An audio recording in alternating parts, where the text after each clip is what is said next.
Welcome to zoology class. So in the last class, we have studied about certain criteria for classification of animals. അപ്പോൾ classification ചില ക്രൈറ്റീരിയയുടെ ബേസിലാണ് നമ്മൾ പറഞ്ഞു.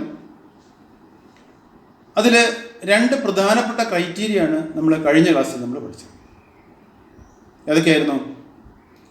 ഒന്ന്, level of organisation of A body organisation. അതായത് നമ്മൾ പല തരത്തിലുള്ള ബോഡി ഓർഗനൈസേഷൻ നമ്മൾ കണ്ടു. Cellular level of organisation, tissue level of organisation, organ level of organisation and organ system level of organisation. Then the second criteria we had discussed in the last class was symmetry. So what was symmetry? Symmetry means the ways by which we can cut an organism into two equal halves. So based on that, we have discussed about two types of symmetry. One is bilateral symmetry and the other one is radial symmetry. Certain animals are bilaterally symmetrical animals, where the organism can be cut into two equal halves along a single plane passing through the central axis. Whereas certain other organisms are radially symmetrical organisms, where the organism can be cut into two equal halves along more than one plane passing through the central axis. And there are some animals which are asymmetrical also. They cannot be cut into two equal halves along any plane. So these were the two criteria we had discussed in the last class. And now let us discuss some more criteria which form the basis for or which for a criteria for classification. Okay. The next criteria that we discuss here is the body layers. Body layers. So before discussing into the details of body layers, we should briefly discuss how a new organism, a new animal is formed by sexual reproduction. നമ്മൾ കഴിഞ്ഞ ക്ലാസ്സിൽ നമ്മൾ പറഞ്ഞാണല്ലോ sexual reproduction എന്ന് പറഞ്ഞാൽ എന്താണ്. It is the formation of a new individual or a young individual by the fusion of gametes. ഇപ്പോൾ sexual റീപ്രൊഡക്ഷൻ്റെ basic principle എന്ന് പറയുന്നത് ഫ്യൂഷൻ ഓഫ് ഗാമീറ്റാണ് ടു ഫോം എ സൈഗോട്ട്. അപ്പോൾ ഒരു സൈഗോട്ട് ഉണ്ടാകും. ഈ സൈഗോട്ട് ഒരു സിംഗിൾ സെല്ലാണ്. And after the formation of the zygote starts dividing. ആ സെൽ ഡിവൈഡ് ചെയ്യുന്നു, സൈഗോട്ട് ഡിവൈഡ് ചെയ്യുന്നു. അങ്ങനെ സൈഗോട്ട് ഡിവൈഡ് ചെയ്ത് 2 സെല്ലാകുന്നു. ആ 2 സെല്ല് 4 ആകുന്നു. 4 സെല്ല് 8 സെല്ലായി മാറുന്നു. 8 16 ആകുന്നു. അങ്ങനെ the number of cells keep on increasing. അങ്ങനെ ഒരു ഘട്ടം വന്നു കഴിയുമ്പോൾ, അങ്ങനെ കുറേ സെല്ലായി കഴിയുമ്പോൾ, these cells in the now it cannot be called zygote. Now നമ്മളിപ്പോൾ അതിനെ എംബ്രിയോ എന്നാണ് വിളിക്കുക. ഇപ്പോൾ എന്താണ് വിളിക്കുക? നമ്മളതിനെ എംബ്രിയോ അല്ലെങ്കിൽ ഭ്രൂണം എന്നാണ് നമ്മളതിനെ വിളിക്കുക. സൈഗോട്ടിൻ്റെ അവസ്ഥ മാറിയല്ലോ. അങ്ങനെ ഭ്രൂണത്തിൽ ധാരാളം സെല്ലുകളുള്ള ഒരവസ്ഥ വരും. ഈ സെല്ലുകൾ പിന്നെ these cells organize themselves into certain layers, ചില പാളികളായിട്ട് മാറും. സെല്ലുകൾ അവ തന്നെ അറേഞ്ച് ചെയ്ത് 2 പാളികളായി, 2 അതിൽ 3 പാളികളായിട്ട് മാറും. ഇങ്ങനെ കോശങ്ങൾ പാളികളായി രൂപപ്പെടുന്ന അവസ്ഥയ്ക്കാണ് ആ പാളികൾക്കാണ് നമ്മൾ ബോഡി ലേയേഴ്സ് എന്ന് വിളിക്കുക. ബോഡി ലേയേഴ്സ് എന്ന് വിളിക്കുക. ഇവയെ നമ്മൾ ജേം ലേയേഴ്സ് എന്നും വിളിക്കും. ജേം ലേയേഴ്സ് എന്നും നമ്മളിവയെ വിളിക്കും. Germ layers. അപ്പോൾ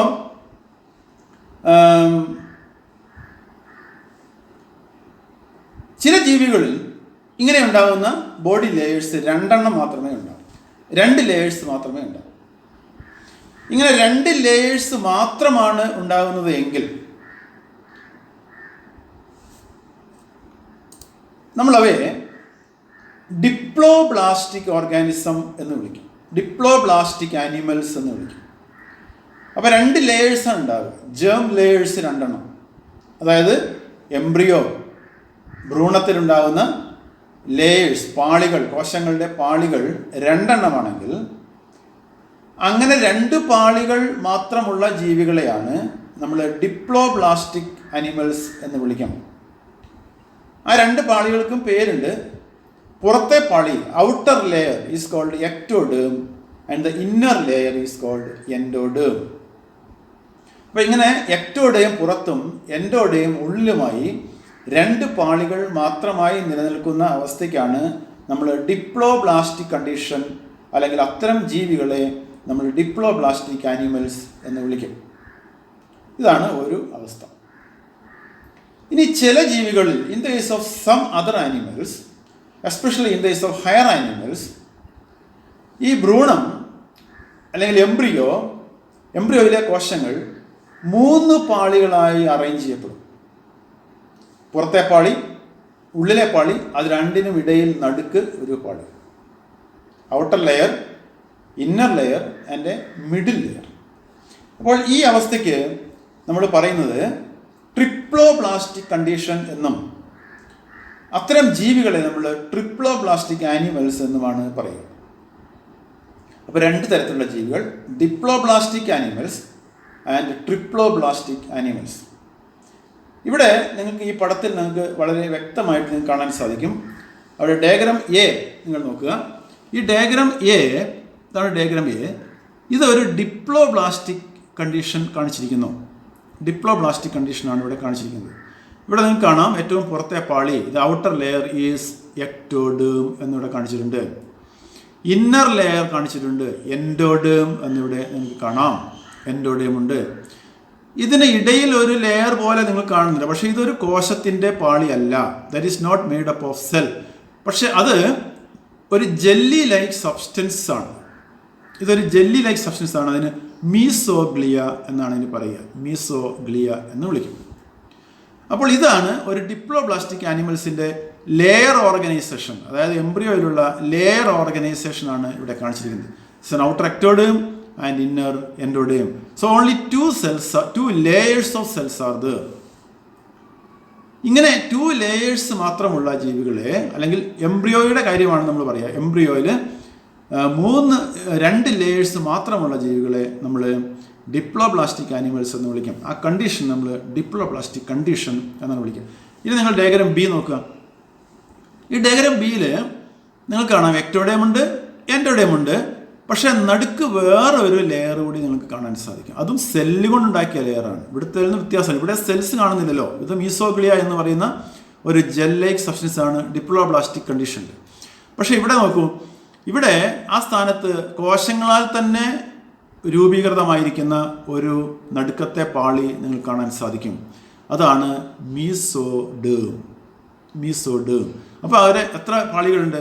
3 പാളി കോശങ്ങൾ. 3 layers of cells are there in the embryo, outer ectoderm, inner endoderm and middle mesoderm. So they are called triploblastic animals. Tri means 2. Okay, triploblastic animals because they have 3 germ layers, ectoderm, endoderm and mesoderm. അപ്പോൾ ഇതൊരു criteria. അപ്പോൾ this is A criteria for classification.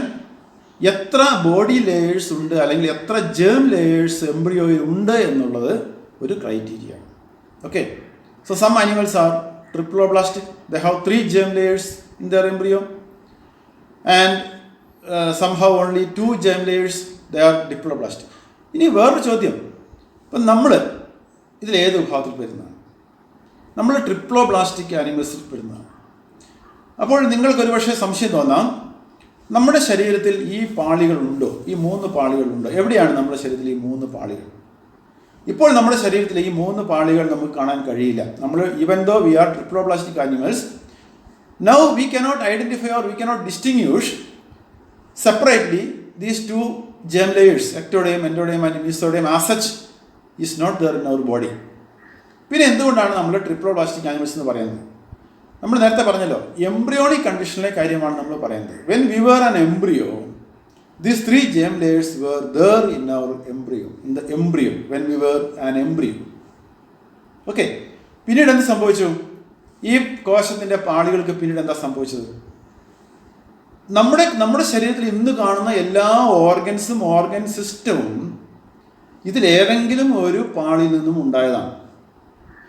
ഇപ്പോൾ ചില organ systems ഒക്കെ നമ്മുടെ ശരീരത്തിൽ എക്ടോഡേമിൽ നിന്ന് ഉണ്ടായിരിക്കുന്നു. ഫോർ എക്സാമ്പിൾ സ്കിൻ, അതുപോലെ നെർവസ് സിസ്റ്റം, നമ്മുടെ ബ്രെയിൻ, സ്പൈനൽ കോഡ്, അതുപോലെ നെർവസ് സിസ്റ്റം ഉണ്ടായിരിക്കുന്നത് എക്ടോഡേമിൽ നിന്നാണ്. അതുപോലെ എൻഡോഡേമിൽ നിന്നും ചില സിസ്റ്റംസ്, ചില ഓർഗൻസ് ഒക്കെ എൻഡോഡേമിൽ നിന്നും ഉണ്ടായിരിക്കുന്നു. ഉദാഹരണത്തിന് നമ്മുടെ അലിമെൻ്ററി കനാൽ, ഡൈജസ്റ്റീവ് സിസ്റ്റം ഉണ്ടായിരിക്കുന്നത് എൻഡോഡേമിൽ നിന്നാണ്. അതുപോലെ മീസോഡേമിൽ നിന്നും ഉണ്ടായിരിക്കുന്നത് മസിൽസ്, ബോൺ ഒക്കെ ഇതിൽ നിന്നുണ്ടായിരിക്കുന്നു, മീസോഡേമിൽ നിന്നാണ് ഉണ്ടായിരിക്കുന്നത്. ഓക്കെ, അപ്പോൾ അതൊക്കെ മാറി. എക്ടോഡേം ഒക്കെ പല ഓർഗൻസും ഓർഗൻ സിസ്റ്റവുമായിട്ട് മാറിപ്പോയി. എൻഡോഡേം ഒക്കെ പല വേറെ ചില ഓർഗൻസും ഓർഗൻ സിസ്റ്റവും ഒക്കെ ആയിട്ട് മാറിപ്പോയി. മീസോഡേമും കുറേ ഓർഗൻസും ഓർഗൻ സിസ്റ്റവും ഒക്കെ ആയി മാറിപ്പോയി. അതുകൊണ്ട് നമ്മൾ ഇപ്പോൾ ഈ 3 ലേയേഴ്സ് ആസ് സച്ച് നമുക്ക് കാണാൻ സാധിക്കില്ല. പക്ഷെ അതൊക്കെ ഉണ്ടായത് ഈ 3 ലേയേഴ്സിൽ നിന്നാണ്. അതുകൊണ്ട് വി ആർ ട്രിപ്ലോബ്ലാസ്റ്റിക് ആനിമൽസ് ആണ്. ഓക്കെ, വേറെ ചില ജീവികളിൽ ഡിപ്ലോബ്ലാസ്റ്റിക് ആണ്. അവരുടെ ശരീരം ഉണ്ടായിരിക്കുന്നത് ഇതിൽ നിന്നാണ്? 2 ജേം ലേയേഴ്സ് നിന്നാണ്. എക്ടോഡേം, എൻഡോഡേം നിന്ന് മാത്രമാണ്. അപ്പോൾ അവർ diploblastic organism. So this the criteria for classification whether the organism is diploblastic or triploblastic is a condition or is a criteria for classification. Okay, now let us go to the next criteria for classification, coelom. എന്താണ് coelom? ഈ വാക്ക് pronounce ചെയ്യുമ്പോൾ സൂക്ഷിക്കുക, അതിൻ്റെ spelling മനസ്സിലായല്ലോ. O is silent, it is pronounced as coelom. Coelom എന്ന് പറഞ്ഞാൽ ഒരു ക്യാവിറ്റി എന്നാണ് അർത്ഥം. Coelom means cavity. ബോഡിക്കുള്ളിൽ ഒരു ക്യാവിറ്റി ഉണ്ടായിരിക്കുക, ബോഡി ക്യാവിറ്റി. ആ ക്യാവിറ്റിക്കാണ് സീലോം എന്ന് പറയുന്നത്. അപ്പോൾ സീലോം ഉണ്ടോ ഇല്ലയോ എന്നുള്ളത്, അല്ലെങ്കിൽ ഏത് തരത്തിലുള്ള സീലോമാണ് എന്നുള്ളത് ഒരു ക്രൈറ്റീരിയ ആണ് ക്ലാസിഫിക്കേഷൻ വേണ്ടി. Okay, there are 2 types of coelom. നമുക്ക് ഏതൊക്കെയാണ് എന്ന് നമുക്കൊന്ന് നോക്കാം. ഇപ്പോൾ സീലോം എന്താണ് ഇവിടെ പറഞ്ഞത്? എന്താണ്? It is the body cavity formed from mesoderm ആണ്. അത് നിങ്ങൾ പ്രത്യേകം ശ്രദ്ധിക്കാം. ഇപ്പോൾ ബോഡി ക്യാവിറ്റി ഉണ്ടായിരിക്കുന്നത് എവിടെ നിന്നാണ്? മീസോഡേമിൽ നിന്നും ഉണ്ടായ ക്യാവിറ്റിയെ മാത്രമാണ് നമ്മൾ എന്ത് വിളിക്കുക? സീലോം എന്ന് വിളിക്കുക. അല്ലാതെയും ബോഡി ക്യാവിറ്റി ഉണ്ട്. അത് നിങ്ങൾ നമ്മൾ ഇനി ഫൈലത്തിൻ്റെ സ്റ്റഡി നടത്തുമ്പോൾ നമുക്കത് മനസ്സിലാകും. ബോഡി ക്യാവിറ്റി അല്ലാതെയും ഉണ്ട്. The body cavity formed from mesoderm alone is called coelom. The coelom, which is formed from the mesoderm, has 2 types. 2 types of coelom are there. Let us see which are there. One is called pseudocoelom.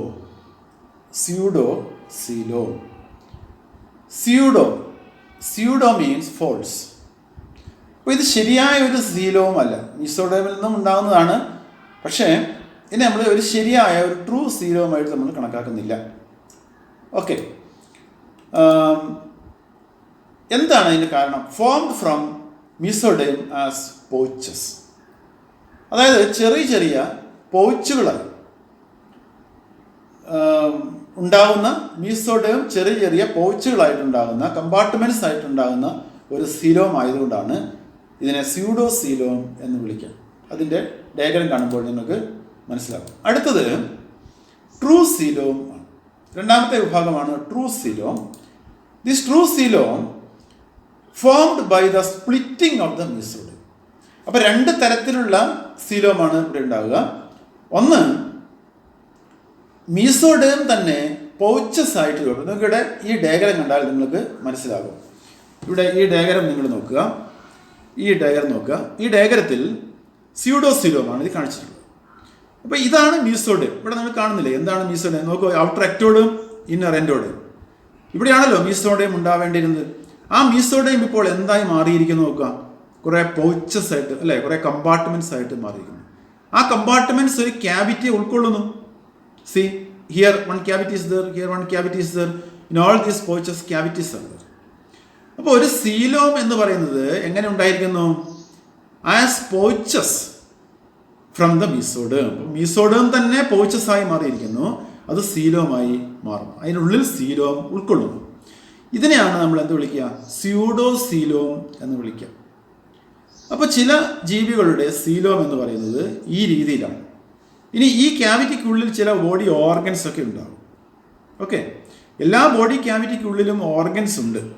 അപ്പോൾ ഇവിടെ ചില organs ഈ body ക്യാവിറ്റിക്കുള്ളിൽ കാണും, ഇവിടെ ഈ body ക്യാവിറ്റിക്കുള്ളിൽ ചില organs കാണും. അപ്പോൾ അങ്ങനെ ഓർഗൻസ് ഒക്കെ ഈ പോച്ചസിനുള്ളിൽ എൻക്ലോസ് ചെയ്യപ്പെട്ടിരിക്കണം. അപ്പോൾ എങ്ങനെയുള്ളതിനെയാണ് നമ്മൾ എന്ത് വിളിക്കാം? സ്യൂഡോ സീലോം എന്ന് വിളിക്കാം. നിങ്ങൾ രണ്ടാമത്തെ ചിത്രം നോക്കൂ, true coelom. Here this is the ectoderm and this is the endoderm. ഇവിടെ ഒരു മീസോഡേം ആണ് ഉണ്ടത്. ആ മീസോഡേം അവിടെ ഉണ്ട്. പക്ഷെ ആ മീസോഡേം എന്ത് സംഭവിച്ചു നോക്കിയേ?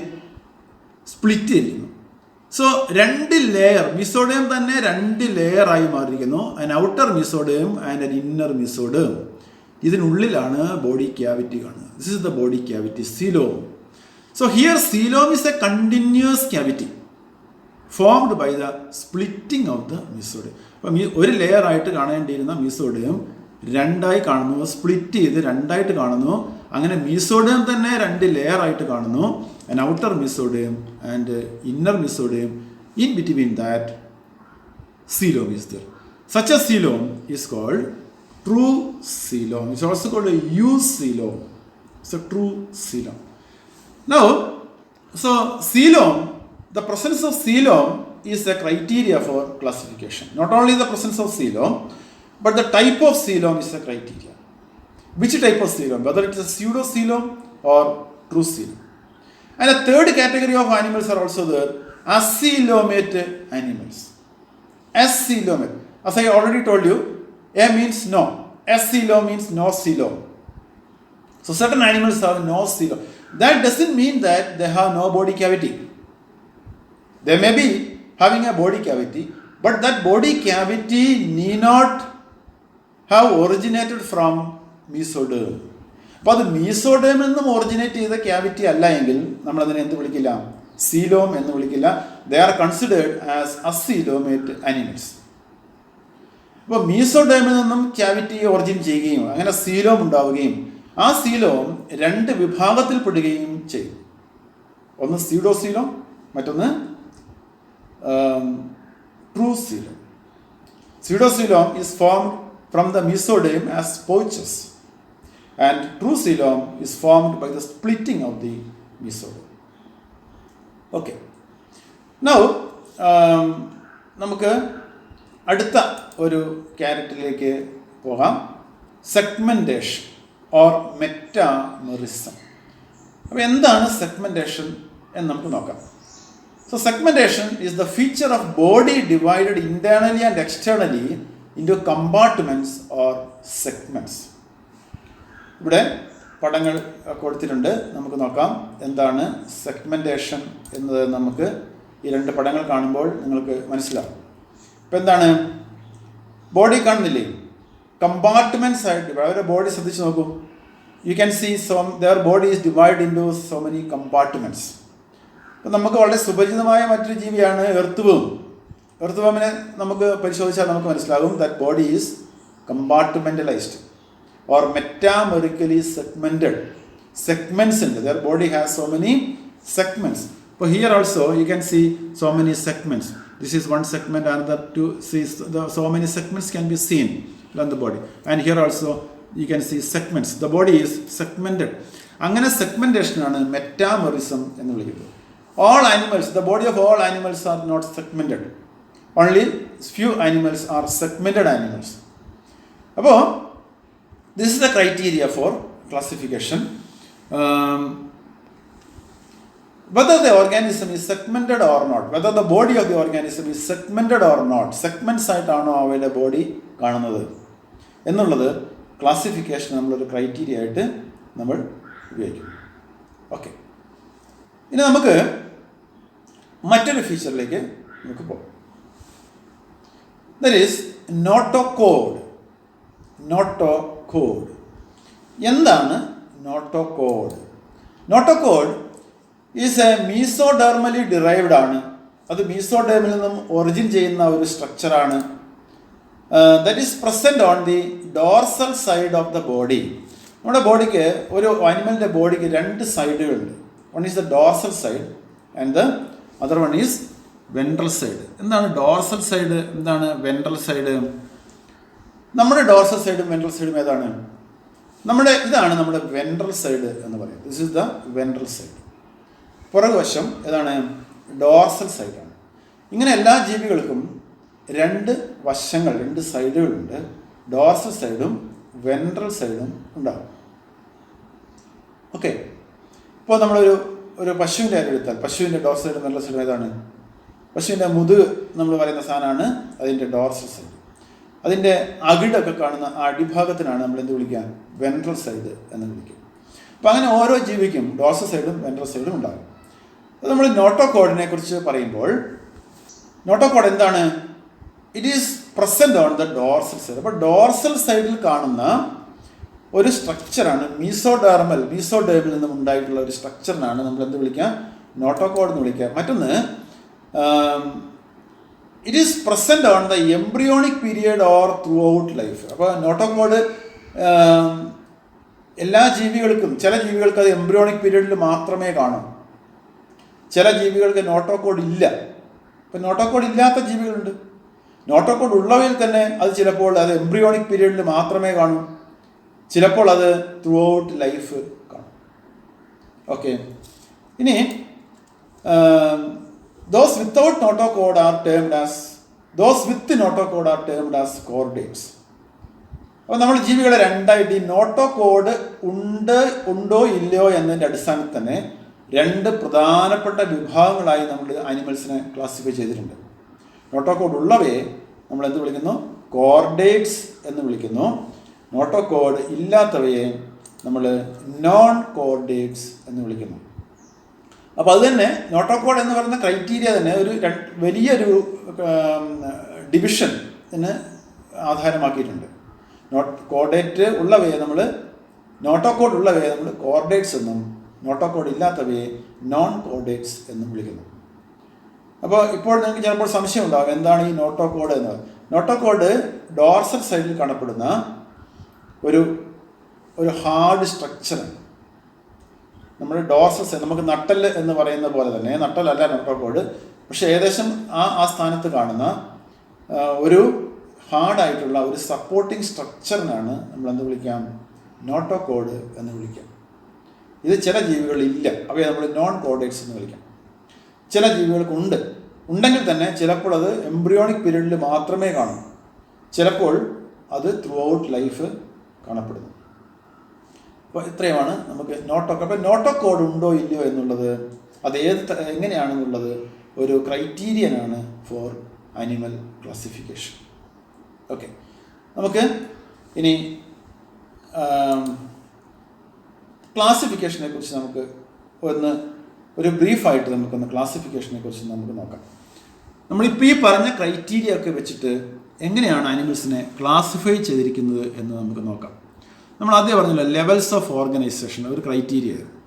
അപ്പോൾ ഈ ലെവൽസ് ഓഫ് ഓർഗനൈസേഷൻ വെച്ചിട്ട് തന്നെ നമുക്കറിയാം സെല്ലുലാർ ലെവൽ ഓഫ് ഓർഗനൈസേഷൻ ഉണ്ട്, ടിഷ്യൂ ലെവൽ ഓഫ് ഓർഗനൈസേഷൻ ഉണ്ട്, organ system level of organisation ഉണ്ട്. ഇതിൽ സെല്ലുലാർ ലെവൽ എന്ന് പറയുന്നത് ഏറ്റവും അടിസ്ഥാനപരമായ ഓർഗനൈസേഷനാണെന്ന് നമ്മൾ പറഞ്ഞു. അതിൽ ഒരേ ഒരു ഫൈലമാണ് അതിൽ വരുന്നത്. ഒരേ ഒരു ഫൈലം പോറിഫർ നിങ്ങൾക്ക് അവിടെ കാണാൻ സാധിക്കും. അപ്പോൾ സെല്ലുലാർ ലെവലിൽ വരുന്ന ഒരേ ഒരു ഫൈലമേ ഉള്ളൂ, ദറ്റ് ഈസ് ഫൈലം പോറിഫർ. ഇനി tissue level, organ level, organ system level, ഇത്രയും ജീവികളെ നമുക്ക് വീണ്ടും മറ്റൊരു ക്രൈറ്റീരിയ അടിസ്ഥാനത്തിൽ ഡിവൈഡ് ചെയ്യാം, അവരുടെ സിമെട്രി അടിസ്ഥാനത്തിൽ. അപ്പോൾ സിമെട്രി വരുന്നത് ഈ ഇത്രയും ജീവികൾക്കാണ്. ടിഷ്യൂ, ഓർഗൻ സിസ്റ്റം ലെവലിൽ വരുന്നവർക്കാണ് ഈ സിമെട്രി ബാധകമായിരിക്കുക. അതുതന്നെ രണ്ട് തരത്തിലുണ്ടല്ലോ, റേഡിയൽ സിമെട്രിയും ബൈലാറ്ററൽ സിമെട്രിയും. റേഡിയൽ സിമെട്രിയിൽ വരുന്ന ഫൈലങ്ങൾ ഏതൊക്കെയാണ്? Which are the phyla that come under radial symmetry? Let us see.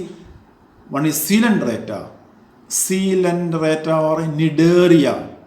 Coelenterata. Pronounce it properly. Coelenterata or Cnidaria. C is silent here. Cnidaria. Then the next phylum is Ctenophora. Again C silent. Ctenophora. It's the next phylum. So these are the two phyla which are coming under radial symmetry. Okay. Then bilateral symmetry. Bilateral symmetric animals are it's a large number of animals come under the bilateral symmetry. With some other criteria, they are again classified without body cavity. Acoelomate animals are there. Acoelomate animal phylum is Platyhelminthes. It's a worm in which worms are included. വിരകൾ ഉൾപ്പെടുന്ന ഒരുതരം വിരകൾ ഉൾപ്പെടുന്ന ഒരു ഫൈലമാണ് Platyhelminthes. അവർ acoelomate ആണ്, coelom ഇല്ല.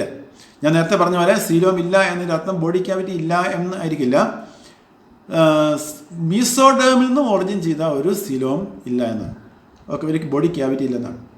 Then false coelom അല്ലെങ്കിൽ pseudo coelomate animal വരുന്ന ഫൈലമാണ് ആഷെൽമിന്തസ്. Pronounce it ആഷെൽമിന്തസ്. ഇതും വിരകളാണ്, വേറൊരു വിഭാഗം വിരകളാണ് ആഷെൽമിന്തസിൽ വരിക. ദെൻ ട്രൂ സീലോമാണ്. ട്രൂ സീലോമിൽ വരുന്ന ഫൈലങ്ങൾ ആണ് ഈ കാണിച്ചിരിക്കുന്നതൊക്കെ. Phylum Annelida, phylum Arthropoda, phylum Mollusca, phylum Echinodermata, phylum Hemichordata and phylum കോഡേറ്റ. ഫൈലം കോഡേറ്റയ്ക്ക് ഒരു പ്രത്യേകത നമുക്കറിയാം. നമ്മൾ നേരത്തെ പഠിച്ച ഒരു ക്രൈറ്റീരിയ ഇതിന് ബാധകമാണ്. Notochord is present. അപ്പോൾ ഈ ഫൈലസ് ഇപ്പോൾ ഈ പറഞ്ഞ all these phyla are true coelomate animals.